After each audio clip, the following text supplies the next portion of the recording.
كتاب فصلت آياته قرآنا عربيا لقوم يعلمون.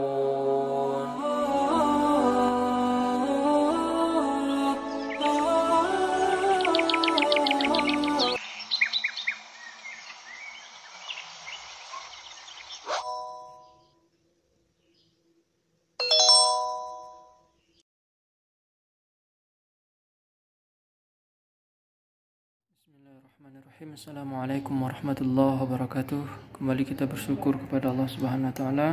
Salawat salam kepada Nabi kita Muhammad sallallahu alaihi wasallam. Allahumma shalli ala Muhammad wa ala ali Muhammad.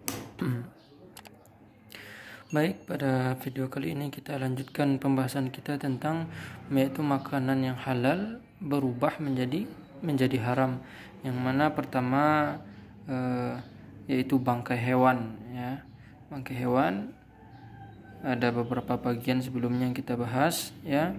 Karena hewan itu mati tercekik, karena hewan itu mati terpukul, karena terjatuh.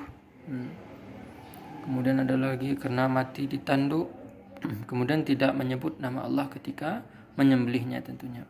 Baik, kita masuk yang kedua, yaitu sesuatu yang najis itu, baik najis secara zat seperti darah yang mengalir atau kotoran dan air kencing manusia.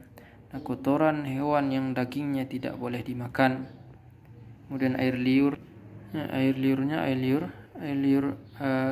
anjing, ya, dan lain-lain, maupun zat yang asalnya tidak najis kemudian tercampur dengan najis. Ya, pertamanya dia tidak najis, misalnya dalam bejana air dimasukkan tercelup ke dalamnya najis, ya, sebagaimana yang disebutkan, maka dia akan berubah menjadi airnya tidak suci lagi karena sudah bercampur, berubah salah satu zat sifatnya, yaitu apa, warnanya mungkin dari air itu, atau rasa ataupun baunya berubah, maka dia berubah menjadi najis berdasarkan kesepakatan para ulama. Nah, seperti air yang tercampur najis hingga berubah salah satu sifatnya. Sebagaimana Allah Subhanahu wa taala berfirman dalam surat Al-An'am ayat 145, "Qul la ajidu fima uhiya ilayya muharraman ala ta'im yat'amuhu illa an yakuna maitatan aw daman masfuha aw lahma khinzirin fa innahu rijsun." Nah, katakanlah, tiadalah aku peroleh dalam wahyu yang diwahyukan kepadaku sesuatu yang diharamkan bagi orang yang hendak memakannya, kecuali kalau makanan itu bangkai atau darah yang mengalir atau daging babi, karena sesungguhnya semua itu kotor. Kemudian yang ketiganya yaitu jalalah, itu hewan yang sebagian besar sumber makanannya itu adalah najis dan kotoran, ya, seperti ayam, kambing, ikan lele dan lain-lain.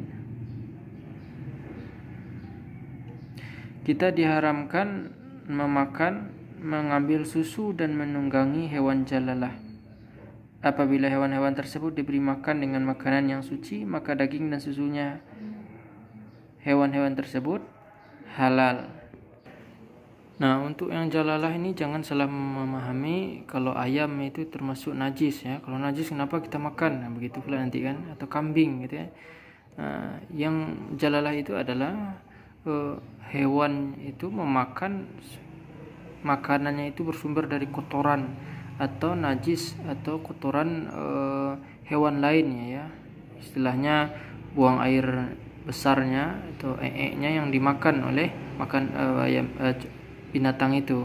Nah, di sini contohnya agak keliru sepertinya, ya, seperti kambing, ayam, ya, sedangkan kita sehari-hari memakan ayam atau juga kambing dalam sesuatu situasi tertentu. Nah, kemudian rokok. Nah, rokok lagi. Nah, masuk kepada rokok, yaitu kertas atau daun bambu yang dilinting bahasanya di sini ya, dan diisi bunga cengkeh ya. Rokok dahulu adalah jenis makanan yang dihisap asapnya ke paru-paru dengan cara dibakar ya, sama dengan segini.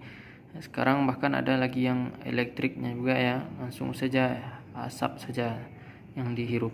Nah, efek atau pengaruh rokok dari bahan tersebut berupa bau mulut yang kurang sedap, sehingga bau tersebut mengganggu ketika sholat, dan gigi pun jadi agak kuning sepertinya, seperti itu kalau orang rokokan.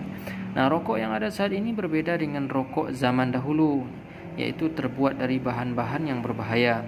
Selain tembakau, rokok zaman sekarang sudah dicampur beragam limbah dan racun yang mematikan. Nah, nikotin adalah salah satu unsur rokok yang dapat mempengaruhi syaraf dan peredaran darah, serta dapat menyebabkan timbulnya kanker paru-paru. Nah, keharaman rokok bukan karena najis dan juga bukan karena unsur yang memabukkan, akan tetapi ilmu pengetahuan dan teknologi telah menemukan bahwa asap rokok berbahaya dan dapat mematikan, sehingga rokok termasuk jenis makanan yang berbahaya. Sebagaimana Majelis Ulama Indonesia telah mengeluarkan fatwa tentang haramnya rokok. Nah, sebagaimana ada kaidahnya la darara wa la dirara. Nah, itu tidak boleh ada bahaya dan tidak boleh membahayakan orang lain. Hadis riwayat Ahmad, disahihkan oleh Syekh Al-Albani dalam Irwaul Ghalil. Nah, kemudian yang keempat, makanan yang diharamkan karena menjadi hak Allah. Nah, ini lagi apa itu? Yaitu nazar, yaitu nazar ya, nazar. Hati-hati, ini ada dua ya, nazar satu, nazar satu, beda nanti. Dengan nazar orang melihat pertunangan ya, orang lagi khitbah melamar ya, jangan disamakan dengan ini ya. Yaitu mewajibkan diri untuk mengerjakan suatu amalan yang asalnya tidak wajib ya, awalnya tidak wajib. Misalnya seseorang yang mengatakan, seandainya saya lulus ujian, katanya, saya akan memberi makan anak-anak yatim, katanya. Kemudian ia lulus, maka makanan yang telah ia janjikan hanya diperuntukkan bagi anak yatim sesuai nazarnya dan diharamkan bagi selain mereka. Begitu pula harta zakat. Nah, kita ketahui bahwa zakat itu dibagikan kepada siapa? Kepada 8 kelompok, yaitu orang fakir, miskin, pengurus zakat, para mu'alaf yang dibujuk hatinya untuk memerdekakan budak, kemudian orang yang berhutang untuk jalan Allah, dan untuk mereka yang sedang dalam perjalanan. Maka harta zakat diharamkan bagi orang selain yang 8 itu. Kemudian yang kelima, yang mana hartanya halal pertama menjadi haram, yaitu harta atau makanan yang diperoleh dengan cara yang haram, seperti apa? Mencuri, merampas, korupsi, judi, dan muamalah haram lainnya juga haram dia makan meskipun secara zat ya halal. Rasulullah SAW bersabda, Innallaha tayyibun la yaqbalu illa tayyiba.